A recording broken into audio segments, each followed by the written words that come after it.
പ്രശസ്ത ഹാസ്യ കഥാപ്രസംഗ കലാകാരനും ചലച്ചിത്ര നടനുമായ വി ഡി രാജപ്പൻ അന്തരിച്ചു. കോട്ടയത്തെ സ്വകാര്യ ആശുപത്രിയിലായിരുന്നു അന്ത്യം. കൂടുതൽ വിവരങ്ങളുമായി പ്രശാന്ത് ചേരുന്നു. പ്രശാന്ത്, എപ്പോഴായിരുന്നു അന്ത്യം? സംസ്കാര ചടങ്ങുകൾ എപ്പോഴാണ്?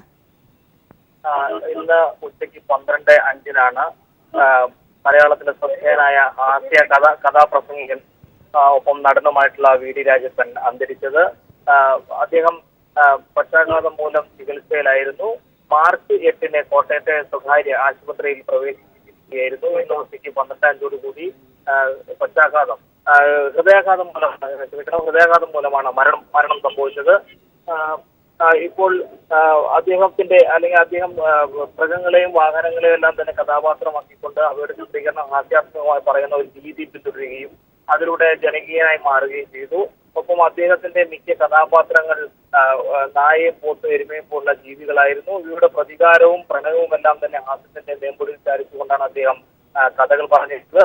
ഒപ്പം മലയാള സിനിമാ ഗാനങ്ങളുടെ പാരലിലടങ്ങിയ കഥാപ്രസംഗങ്ങൾ അദ്ദേഹത്തെ കൂടുതൽ ശ്രദ്ധേയനാക്കി. അദ്ദേഹത്തിന്റെ എക്കാലവും ഓർമ്മിക്കുന്ന ചില കഥാപ്രസംഗങ്ങളാണ് പ്രിയ നിന്റെ പുര, അതുപോലെ തന്നെ തികയുന്ന സുന്ദരി, അമിട്ട് തുടങ്ങിയ നിരവധി കഥാപ്രസംഗങ്ങൾ അദ്ദേഹം ഗൾഫ് നാടുകളിലുമെല്ലാം തന്നെ അവതരിപ്പിക്കുകയുണ്ടായി.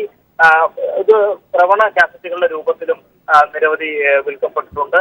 കക്ക, കുയിലിനെ തേടി, എങ്ങനെ നീ മറക്കും, ആട്ടക്കലാക്കം, മാൻ ഓഫ് ദി മാച്ച്, കുസൃതിക്കാറ്റ് തുടങ്ങി 100ഓളം ചിത്രങ്ങൾ അദ്ദേഹം അഭിനയിച്ചു. ഹാസ്യ നടനായിട്ടാണ് മിക്കതിലും വേഷമിട്ടിട്ടുള്ളത്. ഒപ്പം ആലിബാബയും 6 കള്ളന്മാരും എന്ന ചിത്രത്തിലും അദ്ദേഹം ഏറ്റവും ഒടുവിൽ അഭിനയിച്ചത്. പിന്നീട് വാർദ്ധക്യ സഹജമായ അല്ലെങ്കിൽ പക്ഷാഘാതം മൂലം വന്ന അദ്ദേഹം വളരെ അവശനായ നിലയിലായിരുന്നു. 66 വയസ്സായിരുന്നു. ഇപ്പോൾ അദ്ദേഹത്തിന്റെ മൃതദേഹം കോട്ടയത്തെ സ്വകാര്യ ആശുപത്രിയിൽ നിന്നും വീട്ടിലേക്ക്, അതായത് പേരൂരിലെ ഏറ്റുമാനടുത്തുള്ള പേരൂരിലേക്ക് കൊണ്ടുപോയി. നാളെയാണ് സംസ്കാര ചടങ്ങുകളിലെല്ലാം മറ്റും നടക്കുന്നത്. എന്തായാലും ചലച്ചിത്ര ലോകത്തെ നിരവധി പേർ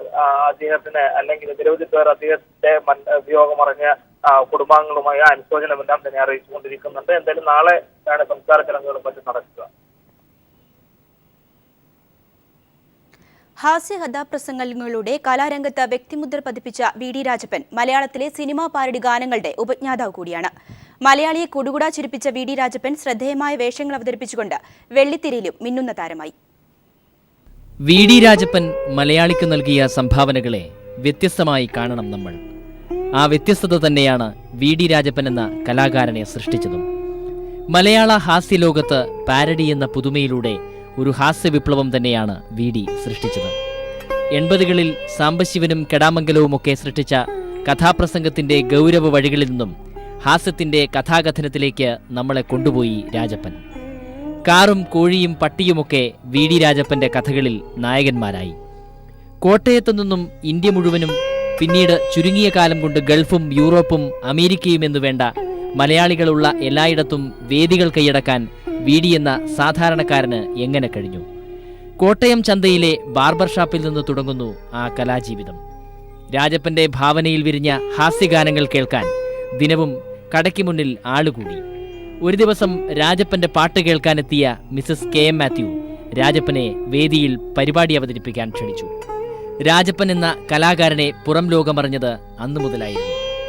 തുടർന്ന് വേദികളിൽ നിന്നും വേദികളിലേക്കുള്ള പ്രയാണം. മലയാളികളോട് കഥ പറഞ്ഞ് രാജപ്പൻ ലോകത്തിന്റെ എല്ലാ മൂലയിലുമെത്തി. ചികയുന്ന സുന്ദരിയും മാക്കും അക്കിടിപ്പാക്കരനുമൊക്കെ രാജപ്പനെ ഹാസ്യ ചക്രവർത്തിയാക്കി. അങ്ങനെ ഒരു ദിവസം രാജപ്പൻ സിനിമാ നടനുമായി. ആദ്യം അഭിനയിച്ച കാട്ടുപോത്ത് റിലീസായില്ലെങ്കിലും അത് രാജപ്പന് ശകുനപ്പിഴയായില്ല. പിന്നീട് പുറത്തിറങ്ങിയ ചിത്രങ്ങളിലെല്ലാം രാജപ്പന്റെ ഹാസ്യത്തിന് അർഹിച്ച ശ്രദ്ധ കിട്ടി. കുസൃതിക്കാറ്റും മുത്താരംകുന്ന് പിയോയും രാജപ്പനെ സിനിമയുടെ ഇഷ്ടതാരമാക്കി. സിനിമയിലും സിനിമയ്ക്കകത്തും പുറത്തും രാജപ്പന് നിറയെ ആരാധകരുണ്ടായി. സാക്ഷാൽ പ്രേം നസീറായിരുന്നു രാജപ്പന്റെ ആരാധകരിൽ മുൻപൻ. സെറ്റിലുണ്ടെങ്കിൽ രാജപ്പനെ കൊണ്ട് കഥ പറയിക്കാതെ പ്രേം നസീർ വിടില്ല. സിനിമയിലും വേദികളിലും നിറഞ്ഞു നിൽക്കുമ്പോഴും നാട്ടുനന്മയുടെ ചിരി രാജപ്പനെ വിട്ടുപോയില്ല. ആരെയും കയ്യേച്ച് സഹായിക്കാൻ മടിയുണ്ടായില്ല രാജപ്പന്. ആ രാജപ്പനോട് എന്നാൽ അവസാന കാലത്ത് വിധി സഹതാപം കാണിച്ചില്ല. രോഗം പിടികൂടിയതോടെ രാജപ്പന്റെ ജീവിതത്തിലെ അരങ്ങിൽ നിന്ന് ആളൊഴിഞ്ഞു. സമ്പാദിക്കാനറിയാത്ത കലാകാരന്റെ ദുരവസ്ഥയ്ക്ക് രാജപ്പനും പാത്രമായി. വി ഡി രാജപ്പൻ മറഞ്ഞുപോയെങ്കിലും ഹാസ്യലോകത്ത് രാജപ്പനെ പോലൊരു കലാകാരൻ വേറെ ഉണ്ടാവില്ല. രാജപ്പന് മുൻപും പിൻപും. News desk. VM സുധീരനേക്കാൾ സർക്കാരിൽ സ്വാധീനം വിവാദസ്വാമി സന്തോഷ് മാധവനാണെന്ന് കോടിയേരി ബാലകൃഷ്ണൻ. സർക്കാരിന്റെ ഭൂമിദാനത്തെക്കുറിച്ച് ഉന്നതതല അന്വേഷണം വേണമെന്നും LDF അധികാരത്തിൽ വന്നാൽ വിവാദ തീരുമാനങ്ങൾ റദ്ദാക്കുമെന്നും കോടിയേരി പറഞ്ഞു. കണ്ണൂരിൽ മാധ്യമങ്ങളോട് സംസാരിക്കുകയായിരുന്നു അദ്ദേഹം. കേരളത്തിൽ ഉമ്മൻചാണ്ടി സർക്കാരിന്റെ നേതൃത്വത്തിൽ അവസാനകാലം നടത്തിയ ഭൂമി കുംഭകോണത്തിൽ ഉന്നതതല അന്വേഷണം വേണമെന്ന് CPIM സംസ്ഥാന സെക്രട്ടറി കോടിയേരി ബാലകൃഷ്ണൻ പറഞ്ഞു. കോൺഗ്രസിൽ ഇപ്പോൾ VM സുധീരനേക്കാൾ സ്വാധീനം സന്തോഷ് മാധവനാണ്. അതുകൊണ്ടാണ് VM സുധീരൻ എതിർത്തിട്ടും ഭൂമി കുംഭകോണ നടപടികൾ റദ്ദാക്കാൻ ഉമ്മൻചാണ്ടി തയ്യാറാകാത്തത്. UDF സർക്കാരിന്റെ അവസാനത്തെ മാസത്തെ മന്ത്രിസഭയെടുത്ത തീരുമാനങ്ങളെല്ലാം അതിന്റെ എല്ലാം പിന്നിൽ നടന്ന കാര്യങ്ങൾ എന്താണ്? അതുകൊണ്ട് ഈ തീരുമാനങ്ങളെക്കുറിച്ചെല്ലാം ഒരു ഉന്നതതല അന്വേഷണം നടത്തണം. LDF ഗവൺമെന്റ് അധികാരത്തിൽ വന്നാൽ ഈ തീരുമാനങ്ങളെല്ലാം തന്നെ റദ്ദാക്കും. VM സുധീരനുള്ളതിനേക്കാൾ സ്വാധീനം ഈ ഗവൺമെന്റിൽ സന്തോഷ് മാധവനാണ്. കണ്ണൂരിൽ വാർത്താ സമ്മേളനത്തിലാണ് കോടിയേരി ബാലകൃഷ്ണൻ ഇക്കാര്യം പറഞ്ഞത്. LDF അധികാരത്തിൽ വന്നാൽ കോർപ്പറേറ്റുകളെയും സ്വകാര്യ മുതലാളിമാരെയും സഹായിക്കുന്ന ഭൂമി ഇടപാട് സംബന്ധിച്ച് UDF സർക്കാർ കൈക്കൊണ്ട എല്ലാ നടപടികളും റദ്ദാക്കുമെന്നും അദ്ദേഹം പറഞ്ഞു. ഭൂരഹിതരുള്ള കേരളത്തിലാണ് സർക്കാർ ഭൂമി കുംഭകോണം നടത്തുന്നത്. തെരഞ്ഞെടുപ്പ് സംബന്ധിച്ച് LDF സീറ്റ് വിഭജന ചർച്ച പൂർത്തിയായാലുടൻ CPIM സ്ഥാനാർത്ഥി പ്രഖ്യാപനം നടത്തുമെന്നും അദ്ദേഹം പറഞ്ഞു. LDF ഘടകകക്ഷികളുടെയും INLന്റെയും തീരുമാനങ്ങൾ ആയ ശേഷം PC ജോർജ് അടക്കം LDFനെ സഹായിക്കുമെന്ന് പറഞ്ഞ 11 കക്ഷികളുടെ കാര്യം പരിഗണിക്കുമെന്നും കോടിയേരി ബാലകൃഷ്ണൻ പറഞ്ഞു. News bureau, Kannur. കലാഭവൻ മണിയുടെ മരണത്തിലെ ആശയക്കുഴപ്പം നീക്കാൻ വിദഗ്ധ മെഡിക്കൽ സംഘം രൂപീകരിക്കും. അതേസമയം തെളിവുകളൊന്നും ലഭിക്കാത്ത സാഹചര്യത്തിൽ കസ്റ്റഡിയിലെടുത്ത മണിയുടെ സഹായികളായ അരുൺകുമാർ, വിപിൻ, മുരുകൻ എന്നിവരെ വിട്ടയച്ചു. കലാഭവൻ മണിയുടെ മരണകാരണത്തിൽ വ്യക്തത വരുത്താൻ സാധിക്കാത്തതിനാലാണ് ഇക്കാര്യം പരിശോധിക്കാൻ മെഡിക്കൽ സംഘത്തെ നിയോഗിക്കുന്നത്. മണിയെ ചികിത്സിച്ച ഡോക്ടർമാർക്ക് പുറമെ ഫോറൻസിക് വിദഗ്ധരും രാസപരിശോധനാ വിഭാഗത്തിലെ വിദഗ്ധരും ഉൾപ്പെടുന്നതാണ് സംഘം. കീടനാശിനി ശരീരത്തിൽ എത്തിച്ചേർന്നുവെന്ന് കണ്ടെത്തിയെങ്കിലും അളവ് കണ്ടെത്താൻ സാധിച്ചിട്ടില്ല. കാക്കനാട്ടെ ഫോറൻസിക് ലാബിനോട് അളവ് സംബന്ധിച്ച റിപ്പോർട്ട് സമർപ്പിക്കാൻ പോലീസ് ആവശ്യപ്പെട്ടിരുന്നു. കേന്ദ്ര ഫോറൻസിക് ലാബിലെ പരിശോധനാ ഫലം കൂടി ലഭ്യമായ ശേഷമാവും മരണകാരണം സംബന്ധിച്ച നിഗമനത്തിൽ എത്തിച്ചേരുന്നത്. 1.5 ആഴ്ചയായി പോലീസ് ചോദ്യം ചെയ്തു വന്നിരുന്ന മണിയുടെ 3 സഹായികളെ ഇന്നലെ അന്വേഷണ സംഘം വിട്ടയച്ചിരുന്നു. തെളിവുകളൊന്നും കണ്ടെത്താൻ സാധിക്കാത്തതിനാൽ മുരുകൻ, അരുൺ, വിപിൻ എന്നിവരെയാണ് വിട്ടയച്ചത്. എന്നാൽ എല്ലാ ദിവസവും ചോദ്യം ചെയ്യലിനായി സ്റ്റേഷനിൽ ഹാജരാകാൻ ഇവർക്ക് നിർദ്ദേശം നൽകി. ആത്മഹത്യ, കൊലപാതകം എന്നിവയ്ക്ക് തെളിവുകൾ ലഭിക്കാത്തതിനാൽ സ്വാഭാവിക മരണത്തിന്റെ സാധ്യതകളാണ് അന്വേഷണ സംഘം പരിശോധിച്ചു വരുന്നത്. News bureau, Thrissur. വിവാദ RT ഉത്തരവിന്റെ വിശദീകരണം പിൻവലിക്കുന്നുവെന്ന് മുഖ്യമന്ത്രി പറയുമ്പോഴും വിജിലൻസ് വിഭാഗം ഇപ്പോഴും വിവരാവകാശ നിയമത്തിന് പുറത്തു തന്നെ. ഉത്തരവ് പിൻവലിക്കാതെ വിശദീകരണം മാത്രം പിൻവലിച്ചതാണ് ഇതിന് കാരണം. ഉത്തരവ് നിലനിൽക്കുന്നതിനാൽ മന്ത്രിമാർക്കെതിരെയുള്ള വിജിലൻസ് കേസുകളുടെ വിശദീകരണം വിവരാവകാശ നിയമപ്രകാരം ലഭിക്കില്ല. വിവരാവകാശ നിയമം സംബന്ധിച്ച വിവാദ ഉത്തരവിനോടൊപ്പമുള്ള വിശദീകരണത്തിൽ മുഖ്യമന്ത്രി, മുൻ മുഖ്യമന്ത്രി, മന്ത്രിമാർ, മുൻ മന്ത്രിമാർ, സിവിൽ സർവീസ് ഉദ്യോഗസ്ഥർ എന്നിവരുമായി ബന്ധപ്പെട്ട അന്വേഷണ വിവരങ്ങൾ കൈമാറുന്നത് തടഞ്ഞുകൊണ്ടുള്ള ഭാഗം ഉൾപ്പെടുത്തിയിരുന്നു. വിവാദമായതോടെ ഈ വിശദീകരണം റദ്ദാക്കാൻ മന്ത്രിസഭ തീരുമാനിച്ചിരുന്നു. എന്നാൽ വിജിലൻസ് T ബ്രാഞ്ചിലെ 6 പ്രത്യേക വിഭാഗങ്ങളെ വിവരാവകാശ നിയമത്തിന്റെ പരിധിയിൽ നിന്ന് ഒഴിവാക്കിയ ഉത്തരവ് സർക്കാർ പിൻവലിച്ചിട്ടില്ല. അതിനാൽ മന്ത്രിമാർക്കെതിരെയുള്ള അഴിമതി കേസുകളുടെ വിശദാംശങ്ങൾ വിവരാവകാശ നിയമപ്രകാരം ആവശ്യപ്പെട്ടാൽ അതീവ രഹസ്യ വിഭാഗത്തിൽപ്പെടുന്നതാണെന്ന് പറഞ്ഞ് അപേക്ഷ തള്ളാനുള്ള സാഹചര്യം ഇപ്പോഴും നിലനിൽക്കുകയാണ്. വിവരാവകാശ പ്രവർത്തകൻ അഡ്വക്കേറ്റ് DB ബിനു. ഇലക്ഷന് തൊട്ടുമുമ്പ് വിവിധ മന്ത്രിമാരെക്കുറിച്ച് ഗൗരവതരമായ അഴിമതി ആരോപണങ്ങൾ ഉയർന്ന സാഹചര്യത്തിൽ അത്തരത്തിലുള്ള വിവരങ്ങൾ തെരഞ്ഞെടുപ്പിന് മുമ്പ് പുറത്തു വരാതിരിക്കാൻ കണ്ടുപിടിച്ച ഒരു ഉപായമായി ഇതിനെ കരുതാൻ കഴിയും. അഴിമതിയുമായി ബന്ധപ്പെട്ട് വിജിലൻസിന് രഹസ്യവിവരം നൽകുന്നവരുടെ പേരുവിവരം പുറത്തുവിട്ടാൽ അവരുടെ ജീവന് ഭീഷണിയുണ്ടാകുമെന്നതിനാൽ അതിൻ്റെ വിശദാംശങ്ങൾ വിവരാവകാശ നിയമപ്രകാരം നൽകേണ്ടതില്ല എന്ന് വിവരാവകാശ നിയമത്തിൽ തന്നെ പറയുന്നുണ്ട്. ഈ സാഹചര്യം നിലനിൽക്കെയാണ് ഇതേ കാരണം പറഞ്ഞ് സർക്കാർ പ്രത്യേക ഉത്തരവ് ഇറക്കിയിരിക്കുന്നത്. KM ഉമേഷ്, കൊച്ചി. ഹൈദരാബാദ് സർവകലാശാലയിൽ പ്രതിഷേധമുയർത്തിയ വിദ്യാർത്ഥികൾക്ക് നേരെയുള്ള VC-യുടെ പ്രതികാര നടപടി തുടരുന്നു. ഹോസ്റ്റലിലേക്കുള്ള വെള്ളവും ഇന്റർനെറ്റും വൈദ്യുതിയും വിച്ഛേദിച്ചു. സർവകലാശാലയ്ക്കകത്ത് മാധ്യമങ്ങളെയും രാഷ്ട്രീയ നേതാക്കളെയും വിലക്കി. VC അപ്രഖ്യാപിത അടിയന്തരാവസ്ഥ സൃഷ്ടിച്ചിരിക്കുകയാണ്. സമരത്തിന് പിന്തുണയുമായി എത്തിയ കന്യാകുമാറിനെ സർവകലാശാലയ്ക്ക് അകത്ത് അധികൃതർ പ്രവേശിപ്പിച്ചില്ല. സർവകലാശാലകളെ സർക്കാർ ജയിലുകളാക്കി മാറ്റാമെന്ന് കരുതേണ്ടെന്ന് കന്യാകുമാർ പറഞ്ഞു. അപ്രഖ്യാപിത അടിയന്തരാവസ്ഥയിലാണ് ഹൈദരാബാദ് സർവകലാശാല. രോഹിത് വെമുലയുടെ മരണത്തിന് കാരണക്കാരനായ വൈസ് ചാൻസലറെ ജോലിയിൽ പ്രവേശിപ്പിച്ചതിനെതിരെ സമരം തുടരുന്ന വിദ്യാർത്ഥികൾക്ക് നേരെ അധികൃതരുടെ പീഡനം തുടരുകയാണ്. ഹോസ്റ്റലിലേക്കുള്ള വെള്ളവും വൈദ്യുതിയും ഇന്റർനെറ്റ് സൗകര്യവും വിച്ഛേദിച്ചു. ഹോസ്റ്റൽ മെസ് പൂർണ്ണമായി അടച്ചുപൂട്ടി. പട്ടിണിയിലായ വിദ്യാർത്ഥികൾ പുറത്ത് ഭക്ഷണം പാകം ചെയ്തു. എന്നാൽ പൊതുസ്ഥലത്ത് ഭക്ഷണം പാകം ചെയ്തെന്നാരോപിച്ച് 51 വിദ്യാർത്ഥികളെ പോലീസ് അറസ്റ്റ് ചെയ്തു. ആയുധധാരികളായ 100 കണക്കിന് പോലീസുകാരെയാണ് സർവകലാശാലയിൽ വിന്യസിച്ചിരിക്കുന്നത്. വാർത്ത റിപ്പോർട്ട് ചെയ്യാൻ മാധ്യമങ്ങളെപ്പോലും സർവകലാശാലയ്ക്കകത്തേക്ക് പ്രവേശിപ്പിക്കുന്നില്ല. മാധ്യമങ്ങളെയും രാഷ്ട്രീയ പ്രവർത്തകരെയും പുറത്തുനിന്നുള്ള ആരെയും സർവകലാശാലയിൽ പ്രവേശിപ്പിക്കില്ലെന്ന് വ്യക്തമാക്കി VC അപ്പാറാവു ഉത്തരവിറക്കി. ഇപ്പോൾ VC 4 ദിവസത്തേക്ക് അവധി പ്രഖ്യാപിച്ചിരിക്കുകയാണ് യൂണിവേഴ്സിറ്റിക്ക്. മൂവ്മെന്റിനെ എല്ലാ വിധത്തിലും സപ്പോർട്ട് ചെയ്യാനുള്ള ഒരു നീക്കമാണ് അഡ്മിനിസ്ട്രേഷന്റെ ഭാഗത്ത് നിന്ന്. സമരത്തെ അഭിസംബോധന ചെയ്ത് സംസാരിക്കാനെത്തിയ കന്നയ്യകുമാറിനെയും അധികൃതർ സർവകലാശാലയ്ക്ക് മുമ്പിൽ തടഞ്ഞു. സർവകലാശാല കവാടത്തിന് മുന്നിൽ വെച്ച് കന്നയ്യ വിദ്യാർത്ഥികളെ അഭിസംബോധന ചെയ്ത് സംസാരിച്ചു. അധികാരം ഉപയോഗിച്ച് തടയാമെങ്കിലും തങ്ങളുടെ ശബ്ദം തടയാനാകില്ലെന്ന് കന്നയ്യ പറഞ്ഞു. സർവകലാശാലകളെ സർക്കാർ ജയിലുകളാക്കി മാറ്റാമെന്ന് കരുതേണ്ടെന്നും കന്നയ്യ കൂട്ടിച്ചേർത്തു.